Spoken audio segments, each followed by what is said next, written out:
Hello students, welcome to answer writing program. Today we are going to discuss 3 questions based on the GS3 economy section. Let's take an overview of the topics through which the question is being taken. So the topic are major cropping pattern in the various part of the country, different type of irrigation and irrigation systems, storage, transport and marketing of agriculture produce and issue related to the same. Also, e-technology in the aid of farmers and land reform in India. Let us have an overview of the questions. The first question is taken from the fishery sector and role of MPDA in regulating the sector. The second question is being taken from the climate smart agriculture and sustainable agriculture topic. The third question is being taken from the one nation, one fertilizer. Let us start with the first question. So, the first question is saying, highlight the significance of the fishery sector in Indian economy and discuss the role of the Marine Products Export Development Authority, that is MPTA, in regulating the fishery sector. Let us briefly discuss the importance of the fishery sector before starting the answer. See, if we consider India, around 40% of the workforce in India is indulged into the agriculture related activities, and we know agriculture is a vulnerable sector because it is suffered by the issue of disguised unemployment. Also, the extreme weather and climate events such as drought and floods are impacting the sector negatively. That is why the fisheries sectors and the animal rearing sector provide a safety net for our farmers, and it provides an opportunity to earn extra income. That is the importance of the fishery sectors we are having for Indian economy, and that is why this particular question is being taken. So now, as we discuss the importance of the sector, let us come to the demand of the question. Here we have two specific demand of the question.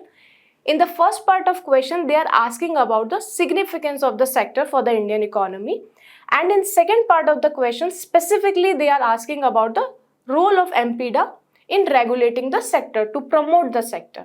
Okay, so let us discuss our introduction now. For these kind of question, you can start your introduction by either providing some of the overview or data related to the sector, or you can also provide the contribution of the sector to the Indian economy. For example, if you want to provide the data related to the sector, we can write down the fishery sector has shown the positive growth rate of around 7% over the last 5 years, and India stands as the world's second largest aquaculture nation and the third largest producer of the fish across the globe. So this is the data based introduction. If you want to give the contribution of the fishery sector into the introduction, you can provide the sector provides food and nutritional requirement of its people, and as a sunrise sector, it supports the livelihood of around 30 million people directly and indirectly. And also, it has a huge potential to earn foreign exchange. According to MPDA, in the year 2023, we have earned around 8.09 billion US dollar through foreign exchange of exporting fisheries and related commodities. So, this will provide a holistic introduction for your question. Now, let us discuss the body part. Here in body, as we have already discussed, there are two demands of the question. First one is asking about the significance. So, in first part of the body, we are going to discuss about the significance or importance of the fishery sector for Indian economy or in Indian economy. The first important point we have to keep in mind is it has a potential to double the farmers' income and generation of employment, as it supports the livelihood of around 30 million people of India, directly and indirectly. Also, the sector is having huge potential to provide the value addition for the food processing industry. That is why it can double the income of the farmers and fishers, and also fish farmers and fishermen, and also it has a potential to reduce the disguised unemployment caused by the agriculture and related activities. Because it is providing employment, it is contributing to the GDP growth of the nation. It also ensures food and nutrition security. How? India is considered as the hunger capital of the world, because we not only have the problem of the hunger, but also we are having the problem of the hidden hunger, which means the people of India are suffering, the people of India are having the lack of nutrients availability. That is why fish, being an affordable source of protein and vitamin, can provide the nutritional security of the people. Biodiversity richness. India is having a huge network of lake, ponds and rivers, and also surrounded by the sea from the three sides. Thus, we have a huge biodiversity richness of the different fish species. Aquaculture success is again an important point for India, because recently India performed exceptionally well in this field. What is aquaculture? Let us briefly try to understand, then we'll come to this point. Aquaculture means to promote the farming of aquatic animals such as fish, shrimps and aquatic plants under the controlled environment. So it is done on the inland river system also, inland pond also, and in the marine side also. So now India stands second largest aquaculture nation. Thus we have a huge potential in terms of fish and fisheries sector. The next point is global export leader. Okay, so India is the fourth largest exporter of the fish and related commodities, and the major importer of India is USA. And government of India is trying to promote and diversify its fish and related products. So that is why we have a huge potential in this area also. Government also allowed 100% FDI into the sector, which means the foreign investor can invest up to 100% into the sector and food processing unit related to the same. That is why we have seen a remarkable growth, positive growth into the export in recent years. Blue Revolution is again an important point, because under the Blue Revolution, the integrated development and management of the sector is provided not only for marine fishing but also for inland also, which further improving the quality of the fish stocks and improving the availability of the stocks across the nation and across the year. Development of the coastal communities, because the fish and related sector is the lifeline for the coastal community. It not only ensure the livelihood but also improving the socio-economic condition of the people by providing better infrastructure facilities for the same. It is also having an important role in ensuring the gender equality, because if we consider aquaculture and marine fishing, around 1/3 women, around total workforce, 1/3 is women. So it is having a very important role in ensuring the gender equality. These were the significance of the sectors.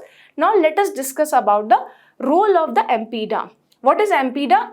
MPDA is Marine Products Export Development Authority, which is a statutory body. It was established in the year of 1972 to promote the Indian fish and related products into the overseas market. Okay, so now briefly discuss what role MPDA has played into the past and what it is playing right now to promote activities. First of all, it ensures the quality control and standard. See, if we want to make our product global, if we want to make our product available across the world, we have to ensure it is having the good quality. That is why it is to ensure the quality, to ensure the sanitary and phytosanitary measure, the MPDA is playing a crucial role. It is also providing the registration and licensing facilities for the easy fishing related activities and processing unit and exporting unit, so that the communities can have easy and transparent mechanism for the licensing. For example, we have seen the Safari certification is started by the MPDA. What it is? Safari is a word which is taken from the Sanskrit, which means good quality of fishes, best quality of fishes which are suitable for human consumption. So under Safari certification, best aquaculture practices are promoted into the best and sustainable practice of aquaculture is promoted into the aqua farm, and the certification is provided by MPDA. It is promoting, as we discussed, is it promoting the sustainable practices? For that, the longer run we can have the rich sources of the fishes available in country and we can export it. That is why it is promoting responsible gear uses, responsible vessel uses, because we have seen recently we have seen the practices like bottom trawling is being promoted by some country, which is very harmful. So MPDA is trying to promote more sustainable way of fishing and fishery. It also facilitate and promote of Indian marine product in the overseas market so that Indian product can become competitive. It want to diversify the range of the country where we are exporting our product, as we have largest importer in US, and we are trying to export our base of export. We are trying to expand our base of export. It is also providing dispute resolution and legal assistance if some of the exporter get into trouble related to the quality issues. Also, it is trying to build the capacity and trying to promote the training and the skill development of the fishermen processing unit and the exporter communities. And along with it, it is also trying to diversify the species which is being exported by India by promoting new farm culture in India and also indulging into the upgradation of the technology. So we have discussed the role of the MPDA in regulating the sector. Now go to our conclusion part. Let us see what we can write down in conclusion. We can write down the recommendation given by some of the important bodies, or we can discuss about the future strategies or important initiative taken by the government. Okay. So what important initiatives being taken? For example, we have to invest into the technology and infra creation. Here we can give the example of PM Matsya Kisan Samriddhi Yojana, under which an ecosystem is trying to promote. We are trying to promote an ecosystem where the fisheries and aquaculture infrastructure can be created. A fund is promoted, a fund is being created, where we are trying to create fish harbors, ice center and cold storage and transportation facilities. See, fish is a highly perishable item. It is, if the value addition is not provided, or if we are not having better facilities of storage, it may get spoiled, it may get perished. That is why it is very important to provide proper storage facilities for fish and fisheries. That is why an infrastructure creation is very important, and investment in technology is also important. So we are trying to promote the value added promotion is also required into the sector. And what we can do, we can also collaborate with the international bodies. So collaboration with the international bodies is again an important point, so that our products can be made available into the international market. So sustainable fishing practices should be promoted. Along with it, we have to give an impetus to the blue revolution so that we can convert our Matsya Sampada into Matsya Samriddhi by bring the prosperity for the fishing communities. It will provide a holistic conclusion for your answer. Now let's briefly go through the model answer. So in model answers, the data is being provided related to the fishing sector. The contribution is being given here, what contribution it is playing for the sector. And then we have given the significance of the sector. For example, it is having a potential for doubling the fisher and fish farmers' income and generation of employment. It can provide food and nutrition security, as it is a rich source of protein and animal protein and vitamins.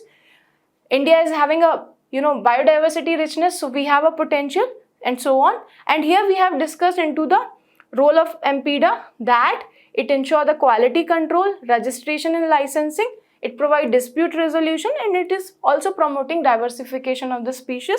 And in conclusion, we have given the important role of the fisheries, how we can promote it so that India can boost our in Amrit Kal 2014 for the fishing communities also. We can ensure the prosperity for the fishing community of India. Okay, so now let us move to the second question. The second question is saying, briefly define the term climate smart agriculture and sustainable agriculture, and also explain the various similarities between the two systems of agriculture. Okay. Before discussing the answer, let us briefly try to understand the importance of the topic climate smart agriculture and sustainable agriculture. Okay. So see, today the world is facing the twin challenge of food insecurity and climate change. On the one hand, we have seen the extreme weather events like droughts, floods, and climate change is happening. And on the other hand, we have seen the productivity of the agriculture is getting reduced. Okay, the unsustainable practices like indiscriminate use of the fertilizer, pesticides is happening into the agriculture. So today, to ensure the food security of the world and to make the climate smart agriculture, the world is moving toward the more sustainable way, more climate smart way of the agriculture. That is why climate smart agriculture and sustainable agriculture is promoted across the globe. So that is the importance of the topic. Now let us discuss the demand of the question. Okay. Here we are having two part of the question. The first part of the question is asking about briefly define the term climate smart agriculture and sustainable agriculture. So we have to define both the terms. In the second part of the question, we have to put out the similarities between the two systems. What similarities these two systems are having, we have to discuss. So how to start introduction for these kind of questions?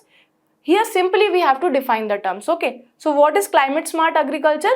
It is a method of agriculture which focuses simultaneously on enhancing the agriculture productivity along with increasing resilience to climate change and reducing the greenhouse gas emission. So it is focusing on all the aspect. It is focusing on food security, agriculture productivity, and along with it, it is focusing on resilience to the climate change and greenhouse emission. So whenever there is a word climate smart we have to understand it is water smart, it is energy smart, it is weather smart, it is carbon smart. Okay. And why we are trying to do it? To move toward the sustainable development, to fulfill the sustainable development goal, to fulfill the internationally agreed agreement such as Paris Climate Agreement. Okay. What is now, let us try to understand what is sustainable agriculture is. It is a broader umbrella term which is having the practices that maintain environment health. Along with it, we are trying to maintain the social equity and economic viability for long-term food security. It is having the productivity of agriculture is important, but along with it, sustainability is important and social equity and economic viability is also important for sustainable agriculture. This is the holistic introduction of the question. Let us come to the body part. Here in the body, we have to give the similarities between the climate smart agriculture and sustainable agriculture. So what it is focusing on? Both are focusing on environmental sustainable practices. How it want to reduce the negative impact of the impact on the soil, water and biodiversity. So we want to indulge into those kind of practices which is maintaining the soil health, conserving water resources and reducing the greenhouse gas emission. How? For example, if we see how to maintain the soil health, we have started the soil health card scheme in India. What soil health card scheme?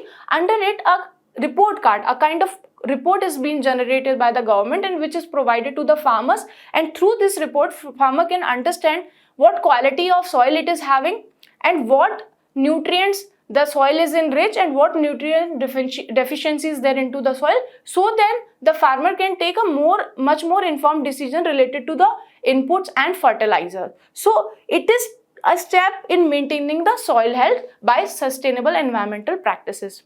The other similarities between the two systems is adaptation to climate change so that we can face the challenges posed by climate change in increasing temperature, etc. And how we are trying to do it? By adopting more resilient crop variety, water efficient varieties. For example, in India, we have promoted the millet cultivation because millet is a more resilient type of crop which can stand into the extreme weather extreme kind of weather conditions, and it is also much more water efficient crop. And how we are ensuring water efficient irrigation method? For example, per drop more crop, more precise method of farming such as precision farming, etc. It is also both the method try to promote energy efficiency, resource efficiency to conserve the water and reduce input dependence, so that we are moving toward the organic farming, zero budget natural farming, biofertilizer, so the dependence on input can be reduced. Both are trying to build the method of resilience building in the community so that they can adopt more diverse variety of the crop and cropping system so that the climate related issues can be reduced and the impact due to the climate change can be reduced to the communities. Both focuses on smallholder farmers empowerment. Both system wants to empower the farmers by taking into the account of the local knowledge and traditional farming practices, because farmers know a lot about the farming and related activities, and we can share this information so that best practices can be promoted into the nation. And the last one would be integration of social and economic dimensions. See, sustainability is not viable if it is not having into the account of the socio and economic dimension. So they are trying to impart the knowledge in such a way that we are able to integrate socio-economic development of the farmer and farming community, and along with it we are able to ensure the food security of the nation and the communities and promote equitable distribution of the resources. So that was the body part. Now let us discuss the conclusion of the question. In the conclusion, we are going to write down the way forward. What way forward we can have? We should make the context specific strategy. See, India is having a diverse agroclimatic zone, and one particular method of the agriculture may not be sustainable for the other area. That is why we have to keep into the mind while making the policy of the agriculture and sustainable agriculture practices, so that it can fulfill the demand of the region.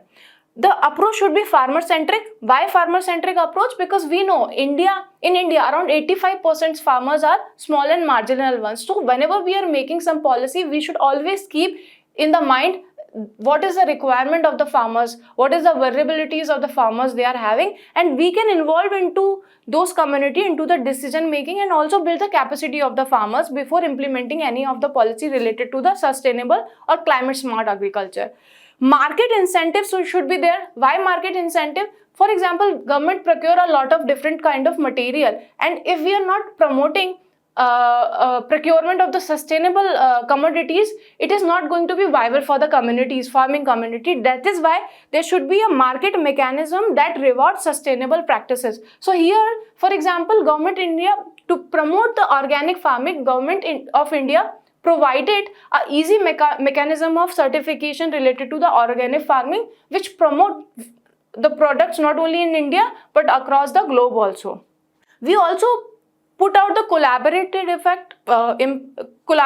efforts between the government, research institution and NGO and farming communities, so that we have a proper mechanism to implement the policies related to the climate smart agriculture and sustainable agriculture, so can we build a climate resilient agriculture sector in India. So this was our holistic answer. Now let us quickly go through the model answer, where we have defined in introduction, we have defined both the terms, and in our body we have given the similarities between the two: environmental sustainability, adaptation to climate change, promote resource efficiency, resilience building, integration of social and economic dimension to ensure the food security and livelihood opportunities. And in way forward we have given context specific strategies, market incentive, extra. Now let us discuss our third question. The third question is saying, with rising issues in India's fertilizer sector, One Nation, One Fertilizer initiative offers an effective solution. Discuss. So the keyword here is discuss. Let us try to understand the demand of the question. Here in the first part of the question, they are asking about the issues related to the India's fertilizer sector. So what issues we are facing presently. And in the second part of the question, they are asking about how the initiative like One Nation, One Fertilizer can provide the solution to the issues of the Indian fertilizer sector. So that is the demand of the question. We have to discuss both the things. How to write down the introduction for these kind of question? In the introduction, we can either give the data related to the fertilizer sector, present status of the fertilizer sector, or we can provide the context related to the sector. Okay, so if we are going to write down the overview related introduction, what we can write? The fertilizer subsidy bill of the government stood around 2 lakh crore in the year 2022-23, and this comes second after the food subsidy in terms of expenditure. So this is causing a huge expenditure and burden to the government of the India. If we want to write down the context based introduction, what we can write? We can write, the center has recently decreased fertilizer subsidy by 6% in the budget 2024-25, and it further aims to rationalize the sector by implementing the scheme like One Nation, One Fertilizer under the PM Bharatiya Jan Urvarak Pariyojana. So it will provide a holistic answer to your introduction part. Now let us discuss the body part. So first part of the body would be discussing issue related to the Indian fertilizer sector. So what issues we are having? We are having a import dependence. See, try to understand this point. In India, we use different type of fertilizer. For example, urea. Apart from urea, we use diammonium phosphate and muriate of potash. So DAP and MOP are also used in India, but out of and other fertilizer also, for example NPK. But out of all the fertilizer, the mostly prevalent fertilizer in India is urea, which is rich source of nitrogen. Okay, and out of the amount of urea we used in India, around 30% of the urea requirement is imported. That is why we have import dependence on the world. Also, it is a cause of imported inflation. First of all, try to understand what imported inflation means. See, whenever the prices of a commodity in the domestic market rise due to the price rise into the imported commodity, it is known as the imported inflation. So the Indian fertilizer sector is suffering by the issue of imported inflation, because for making of urea we require natural gas, and it is imported from the world. We imported from the Ukraine, Russia also, and recently there was a price rise into the natural gas, and thus the price of fertilizer in India got increased. That is why we are suffering due to the increasing fertilizer subsidy in India also, because it has been high continuously. The fertilizer subsidy has been high continuously, which is causing an issue. And thus it is a cause of fiscal deficit, which we have discussed into the introduction part also. Also, we have seen the fertilizer sector in India is highly biased toward the urea. Mostly we use urea and it is imported, and we have already seen in the past that activities related to urea, the highly used urea as a fertilizer, is creating issue with respect to the Indian soil also. It is also a cause of warming, global warming, because urea releases nitrogen oxide, which is a greenhouse gas. Okay, so that is why the soil of the land is getting impacted. Also, the large amount of urea and the fertilizer is creating health hazard for the people of the country after consumption. Also, we have to understand how it has been taken as a ghost of green revolution in the year 1960s, when the green revolution started to ensure the food security of the nation. What happened at that time? We promoted high yield variety seeds, also promoted chemical fertilizer used to promote and boost the food security of the nation. But later on, this practice got deteriorated and we indulged into the high use of fertilizer, which created the environmental related issues and health related issue. And here in India, we have seen it got continued. Today also we are suffering with the issues. So these are the few issues related to the fertilizer sector. Now let us try to understand the advantage of one nation, one fertilizer. What is one nation, one fertilizer? Under this one nation, one fertilizer scheme, a single brand Bharat is promoted across the nation. So suppose if urea is coming, it will be coming out the name by Bharat Urea. Same for NPK and other also. So this single brand, what advantage this single brand will promote? First of all, there will be a uniformity across the nation in terms of the availability of the fertilizer. So it will ensure two things. It will ensure affordability and accessibility of the fertilizer across the nation. How it is going to ensure accessibility? Because there would be less competition among the private players and the government players, because now all the private sector companies and public sector companies indulge into the fertilizer making will be promoting their brand by Bharat fertilizer, Bharat Urea or Bharat NPK. And this is a reason earlier by different names, when the fertilizer was coming, there was an internal competition among the private players. Now the competition will be reduced, which will ensure the accessibility of the fertilizer. Thus it will also ensure the affordability also, because the price of the fertilizer will get reduced across the nation. And this will rationalize the subsidy also, because nowadays government has to expend a lot into the subsidies. So now the subsidies will also get reduced, and along with it also harmonize the market. How it is going to harmonize the market? See, earlier when different kind of fertilizers were coming out into the market, they have to move one fertilizer from one place to another place, which was adding the cost of the transportation. But now the transportation cost will also get reduced. That is why it is a good move to ensure the affordability, accessibility, and rationalize the price of the fertilizer sector. And it is also going to bring the awareness among the farmers. It is going to bring the behavioral changes into the farming communities, and it will reduce the divergence of the urea and other fertilizers for the other industrial purposes. Earlier there was a divergence of urea for making furniture and other things. Now it will get reduced. So that is the advantage of one nation, one fertilizer. Now briefly discuss the conclusion. What we can write down in our conclusion, we can put down some of the way forward or further for further rationalization. See, first of all, we know we are dependent on input for our fertilizer sector, so we need to bring out some structural change to build the indigenous capacity. Recently, government has announced that 5 new fertilizer making units will be established in India, which is a good move. Also, we have to promote the organic farming or the biofertilizer kind of thing, which requires zero budget natural farming kind of thing, which requires less demand for the fertilizer and which is a much more sustainable way of agriculture. We have to promote practices like use of nano urea, neem coated urea and liquid urea, which will again reduce the consumption of the fertilizer in India, and it is a good move. The one nation, one fertilizer is a good move, but we have to further rationalize the scheme so that we can achieve the aim of self-sufficient India in the fertilizer sector also. So that was the conclusion of the question. Now briefly discuss the model answer. As we have given the information in our input, in our introduction, how the fertilizer sector is getting impacted, what are the issues we are having, we have discussed in the body part. It is import dependent, cause of imported inflation, major reason for fiscal deficit, and agent of global warming emission.